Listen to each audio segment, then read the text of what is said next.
Vous allez passer en revue cette opération. Veuillez passer à la première diapositive pour le graphique. Cela a été pris avant le début du blocus.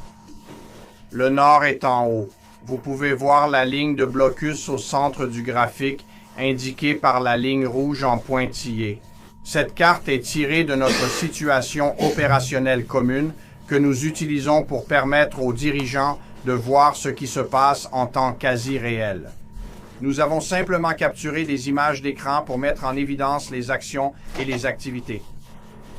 Ce qui n'est pas montré, c'est à quel point cette zone est incroyablement congestionnée et le travail incroyable que nos marins accomplissent pour s'assurer qu'ils peuvent opérer à l'intérieur et autour d'un espace aquatique extrêmement fréquenté. Ce qui n'est pas non plus représenté ici, c'est la force massive de chasseurs, d'avions de renseignement, d'hélicoptères et d'autres forces embarquées, y compris des avions ravitailleurs qui survolent cette zone de blocus. Vous remarquerez que les forces du Stiwa sont en bleu, tandis que les navires iraniens sont en rouge.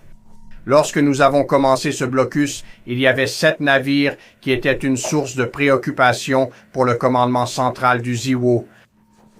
En utilisant une variété d'outils et avec le soutien du Bureau du renseignement naval et d'autres agences, la force a commencé à traquer les éventuels intercepteurs à 10 heures du matin, heure normale de l'Est.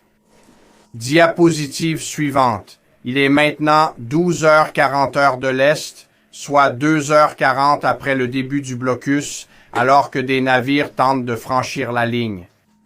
Les forces du ZIWO entrent en action. Devant eux se trouvaient plusieurs moyens de renseignement, de surveillance, de reconnaissance et des unités tactiques. Et bientôt, ces forceurs de blocus ont commencé à voir, à percevoir et à ressentir la puissance de combat des États-Unis s'abattre sur eux. Le navire de tête, normalement un destroyer comme montré ici, ainsi que la puissance aérienne du groupe d'attaque de l'USS Abraham Lincoln ont commencé à se diriger vers ces navires. À chaque point, la marine américaine transmettra un avertissement. Un jeune marin, officier subalterne sur la passerelle de l'un de ces destroyers, prend le micro et transmet le message suivant.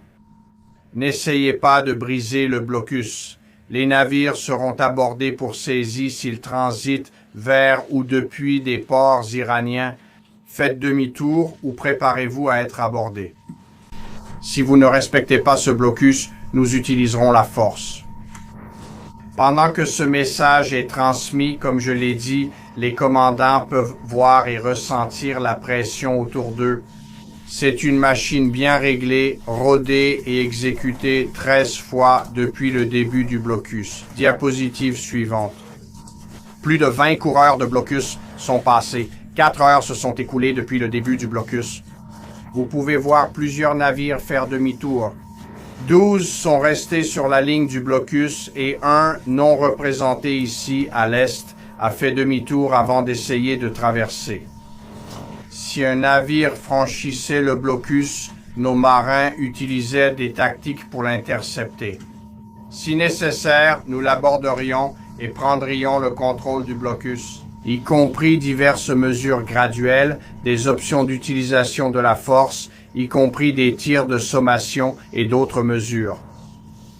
Diapositive suivante. Le graphique final enregistré à 23h20 le 14 avril montre que les capitaines de tous ces navires ont pris la décision judicieuse de ne pas bouger, de ne pas transiter, ni de ne pas franchir ce blocus. Comme déjà mentionné, 13 navires ont fait ce choix judicieux.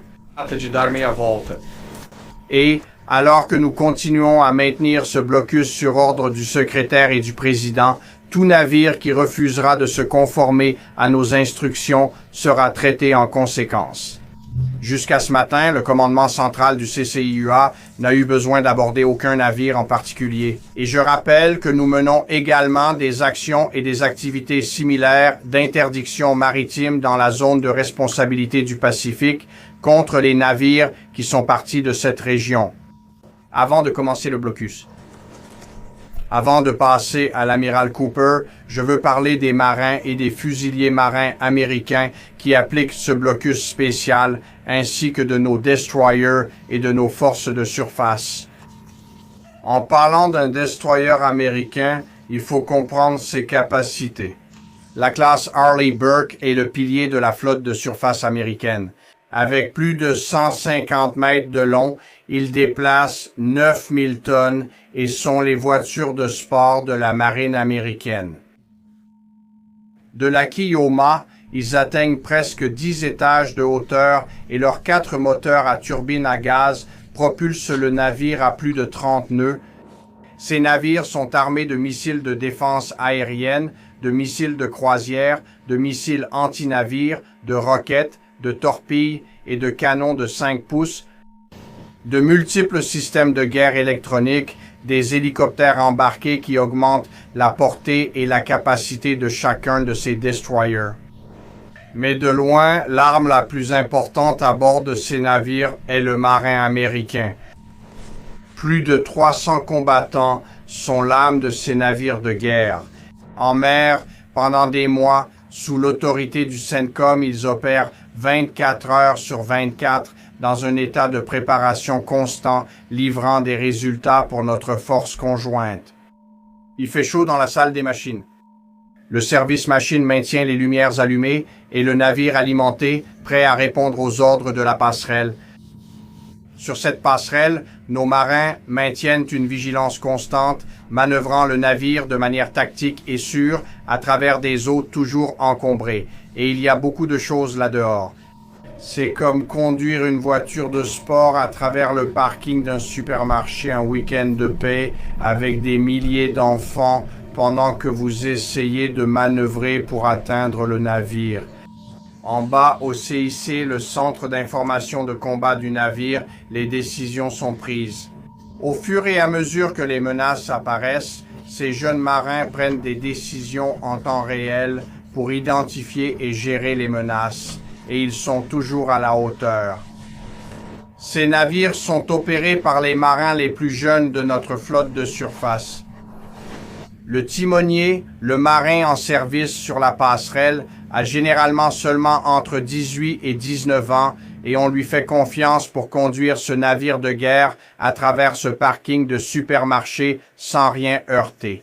L'officier de manœuvre, un officier commissionné tout aussi jeune qui a généralement quitté l'université depuis seulement quelques années. Ce sont eux qui donnent des ordres à ce jeune timonier sur la direction à prendre pour amener le navire de guerre américain à accomplir la mission que le secrétaire et le président nous ont confiée.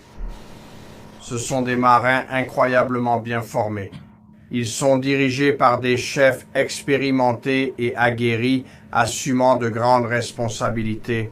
Je me sens très honoré et fier de la marine américaine.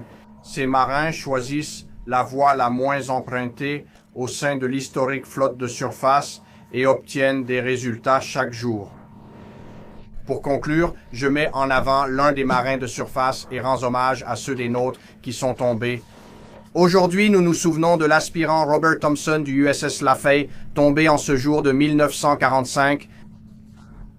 Il est mort en combattant un incendie avec 31 autres lorsque 2 avions kamikazes japonais ont frappé leur navire. Il est décédé une semaine après son 22e anniversaire et a été décoré à titre posthume de la Croix de la Marine. Aujourd'hui, nous nous souvenons de l'enseigne de vaisseau Thompson et de nos vétérans de la Seconde Guerre mondiale qui nous offrent un formidable exemple. Et pour les marins de surface actuellement en service, emportez le courage, la ténacité et la détermination que ces vétérans nous ont laissés dans toutes les missions qui vous sont confiées chaque jour. À présent, j'aimerais passer la parole à l'amiral Cooper afin qu'il nous fasse un compte-rendu de son récent voyage dans la région. Bonjour à tous. Merci pour l'invitation, Monsieur le Secrétaire. Monsieur le Président, ravi d'être avec vous. C'est un honneur de représenter les plus de 50 000 militaires américains actuellement déployés au Moyen-Orient pour soutenir les opérations. C'est formidable de valoriser les efforts remarquables de nos combattants en première ligne et les partenariats majeurs avec nos alliés régionaux qui prospèrent. Hier, Je suis revenu de mon deuxième voyage au Moyen-Orient au cours des 15 derniers jours. Ce furent des visites très différentes. La première portait sur les opérations contre l'Iran, la seconde a eu lieu pendant le cessez-le-feu lors de ce voyage. Très différent. Lors de mes 2 derniers voyages, j'ai visité nos troupes déployées dans plus de 70 sites de la région, sur une distance comparable à celle qui sépare la Floride de l'Arizona. J'ai toujours pensé que notre succès dépend entièrement de notre personnel, et cela devient très clair. Au cours de ces visites, j'ai eu le privilège de reconnaître personnellement 100 hommes et femmes du service militaire pour leurs valeurs, leur courage et leur initiative extraordinaire sous le feu et en ripostant. À chaque interaction avec ces jeunes sur le terrain, je suis inspiré par leur courage, leur résilience et leur engagement. Leurs histoires sont remarquables. Eh bien, dans de nombreux cas, vous avez déjà vu cela se produire à la télévision. Des pilotes de chasse ont détruit des lanceurs iraniens avant le lancement contre les Américains et leurs alliés, frappant des cibles militaires à Téhéran 13 000 fois lors de l'attaque. J'ai rencontré des équipes qui ont ramené nos aviateurs de F-15 en toute sécurité d'Iran et j'ai entendu des témoignages de première main sur ces faits. De véritables héros, j'ai été auprès de nos troupes qui utilisaient des tactiques et des technologies inédites au combat. Je ne pourrais pas parler de ces technologies, mais ces jeunes ouvrent de nouvelles voies. C'est très inspirant. J'ai vu des équipes lancer nos drones d'attaque contre l'Iran. C'étaient des drones iraniens que nous avons amenés en Amérique, que nous avons remodelés avec la technologie américaine et que nous avons renvoyés. Très efficaces. J'ai parlé avec des équipes qui utilisent l'intelligence artificielle au quotidien pour filtrer de grands volumes d'informations et accélérer la prise de décision. Mais des humains participent toujours à ce processus. J'ai rencontré nos équipes de la force spatiale et des spécialistes en cybersécurité qui effectuent un travail confidentiel, mais dont l'impact est indispensable. J'ai vu nos logisticiens et nos personnels de maintenance dans la région. Il n'existe aucune armée qui exécute la logistique comme celle des LDW-FIWA. Ce groupe fait un travail exceptionnel, déplaçant des milliers de tonnes chaque jour. J'ai rencontré nos défenseurs aériens qui ont abattu des missiles balistiques iraniens. Mon message à ce groupe en particulier est que leurs actions ont certainement sauvé des milliers de vies dans tout le Moyen-Orient pendant l'opération Epic Fury. Dans l'ensemble, mon évaluation après ces voyages est que nos troupes sont hautement motivées, concentrées, vigilantes et prêtes. Nous utilisons ce temps pour nous réarmer, nous restructurer et ajuster nos tactiques, techniques et procédures. Aucune armée ne s'adapte comme la nôtre, et c'est ce que nous faisons durant le cessez-le-feu. Une note concernant les partenaires. Les discussions avec des alliés régionaux, tant au niveau civil que militaire supérieur, ont renforcé notre engagement envers la sécurité régionale. Mais que cela, après avoir combattu ensemble côte à côte, j'estime que nos partenariats militaires sont plus forts que jamais, alors que nous continuons à maintenir une posture de défense très active dans toute la région pendant ce cessez-le-feu. Et cette posture s'étend sur toute la péninsule arabique, allant du nord de l'Irak jusqu'au nord du Golfe arabique. En créant le plus grand bouclier de défense aérienne du monde au Moyen-Orient, nous avons placé des défenseurs aériens militaires Nesnewa spécialement formés aux côtés des soldats des nations partenaires, littéralement côte à côte. Et pour que vous ayez une idée de leur contribution et de leur impact, le roi et le prince héritier de Bahreïn connaissaient personnellement nos soldats par leur nom. Ces dirigeants ont exprimé leur reconnaissance envers notre militaire qui continue de rester côte à côte avec nos partenaires pour soutenir la défense régionale. Et c'est un sentiment partagé par tous les alliés du Golfe. J'ai entendu à plusieurs reprises, nous sommes avec vous. Comme l'ont dit le secrétaire et le président, Bahreïn, les Émirats, l'Arabie Saoudite, le Qatar, le Koweït et la Jordanie sont des partenaires essentiels. Je me suis réuni avec leur haute direction et leurs troupes. Ils sont inspirants et engagés dans la défense mutuelle. Ils ont défendu les Américains et défendu leur propre pays. C'était inspirant, et il n'y a pas eu de meilleur partenaire qu'Israël. Ensemble, les 4 meilleures forces aériennes du monde, l'armée de l'air d'Israël, l'armée de l'air de Yemen Air Sewa, la marine et le corps des Marines se sont unis et ont dépassé à plusieurs reprises nos objectifs militaires. Au cours des 2 dernières semaines, je me suis réuni avec le chef de la défense d'Israël pour assurer notre alignement, et nous le sommes. Enfin, je termine en rendant hommage aux courageux militaires qui répondent à l'appel. Merci beaucoup. Merci. Je vais prendre quelques questions. Allez-y, merci. Alexandre Ingersoll, One American News, le commandement et le contrôle décimé des Iraniens affectent-ils le cessez-le-feu en ce moment? Alors, comment imposer un cessez-le-feu à un ennemi qui n'a presque aucun commandement ni contrôle? Et encore une question concernant les Houthis. Les Houthis ont-ils posé problème dans le détroit d'Ormuz et le détroit de Bab el-Mandeb en mer Rouge? Ou bien surveillons-nous cela militairement? Je vous remercie pour cela. En ce qui concerne le cessez-le-feu, vous avez raison. Leurs capacités de commandement et de contrôle sont fortement dégradées. Donc, leur capacité à parler, voir et ressentir est au niveau 1. C'est le pire que cela ait jamais été. Mais leur volonté de maintenir le cessez-le-feu reste très forte. Parce qu'ils comprennent qu'une violation de ce cessez-le-feu signifierait la reprise des forces de l'amiral Cooper, ce qui a été très mauvais pour eux. Ils sont très motivés à maintenir le cessez-le-feu, même s'ils ne peuvent pas communiquer et s'organiser comme ils le souhaiteraient. Les Houthis, eux, sont restés à l'écart jusqu'à présent. Nous pensons évidemment que c'est une bonne décision de leur part.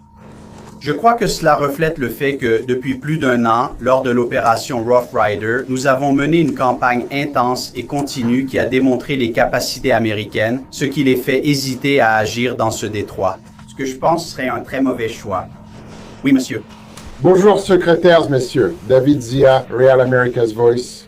Avec le transport commercial en hausse, il y avait 130 navires par jour. Lorsque cela se produit, les navires doivent jeter l'ancre, n'est-ce pas, et attendre pour traverser le détroit.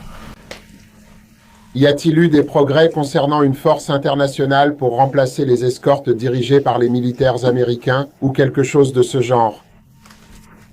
Est-ce que quelqu'un se propose de le faire? C'est une excellente question. À long terme, Il devrait. Les Alliés ont beaucoup parlé dans ce que nous avons vu dans ce conflit, à l'exception, bien sûr, de ceux mentionnés par l'amiral Cooper dans la région, qui ont vraiment été phénoménaux.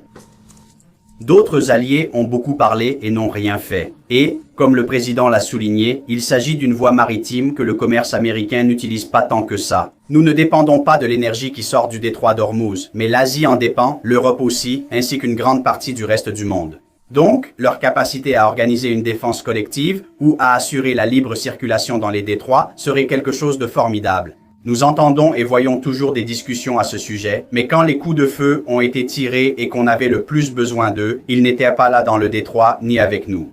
Leurs dirigeants n'ont pas mobilisé leur marine. S'ils décident d'agir après que le CENTCOM a fait le gros du travail, qu'il en soit ainsi. D'autres pays devraient défendre les voies navigables, pas seulement la marine des États-Unis.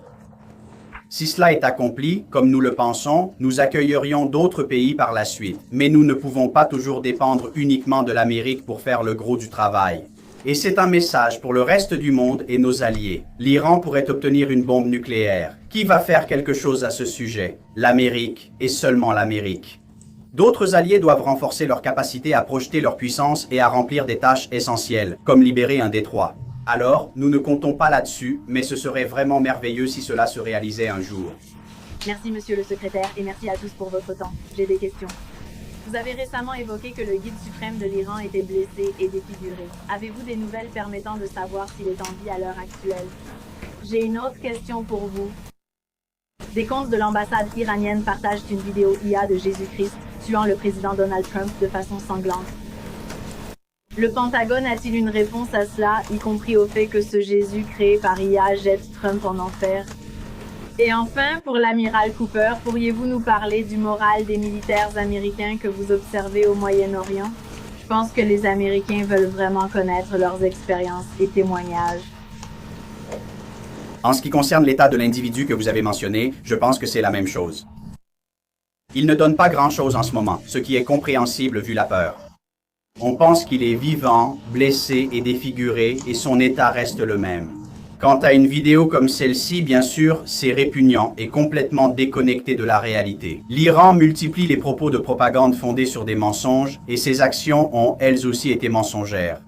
Nous ne visons pas, mais voyons des missiles toucher des installations civiles, hôpitaux et hôtels dans les États du Golfe. Ils ont dit « Nous ne visons que des cibles militaires, alors que nous voyons des drones et des missiles frapper des cibles civiles. » Ils vont mentir et manipuler de diverses façons, comme nous en avons déjà l'habitude. Au final, ils devront venir à la table des négociations et conclure un accord. Je passe la parole à l'amiral Cooper, s'il vous plaît. Je voudrais simplement renforcer mon commentaire précédent. Le moral est très élevé. N'importe qui dans l'armée remarque rapidement l'état du moral en vivant avec eux. Il est clair qu'il s'agit de jeunes hommes et femmes motivés. J'ai pu écrire une lettre au début de l'opération à l'équipe en première ligne et je leur ai dit que cette mission serait cruciale. Servir quand on fait la différence, comme l'ont dit le secrétaire et le président, c'est très significatif. C'est la principale motivation. En plus d'avoir d'excellents compagnons à tous les niveaux, c'est un privilège d'en être témoin. Merci, monsieur. Jerry. Franco, merci. Jerry ne laisse pas, ce ne sont que des nouvelles. J'ai quelques questions.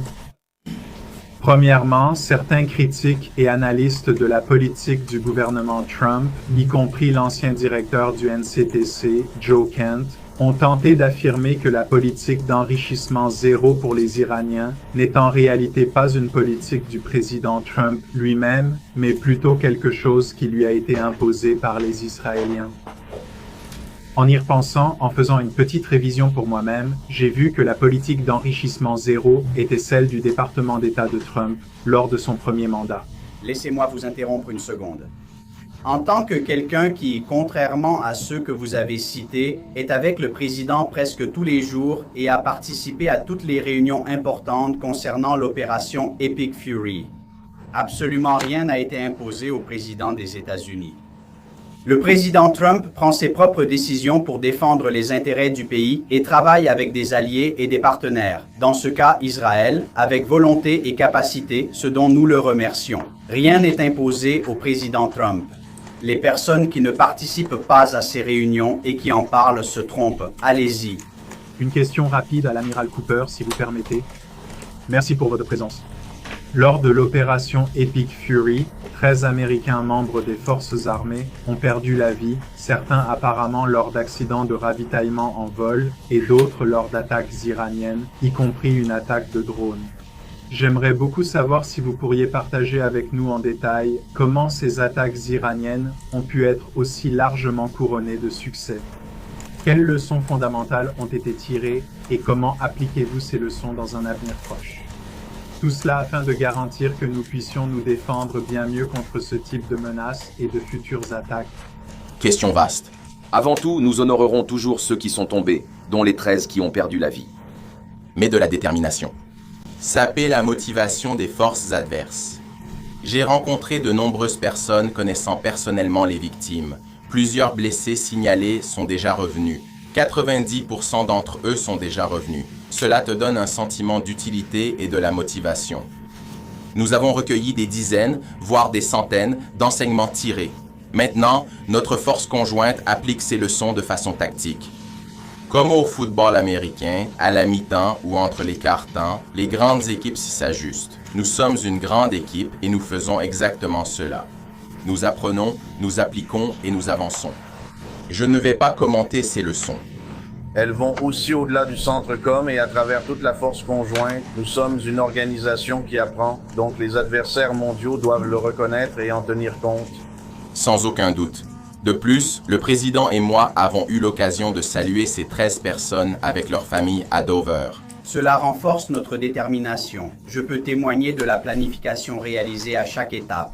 La protection des forces, en s'assurant que le Centre-Com dispose de tout le nécessaire et adopte la bonne posture, a toujours été la priorité numéro 1 dans cet effort. Dernière question. Merci, secrétaire Hsu. Selon les renseignements, la Chine préparerait des livraisons d'armes à l'Iran pendant ce cessez-le-feu. Quelle est votre réaction? Ces rapports sont-ils exacts? Quelles conséquences pour la Chine si elle continue? Comme vous le savez, le président Trump a une relation forte et directe avec le président Xi. Et ils ont déjà communiqué à ce sujet et la Chine nous a assuré que cela n'arrivera effectivement pas dans l'esprit de la réunion qu'ils auront le mois prochain. Merci beaucoup.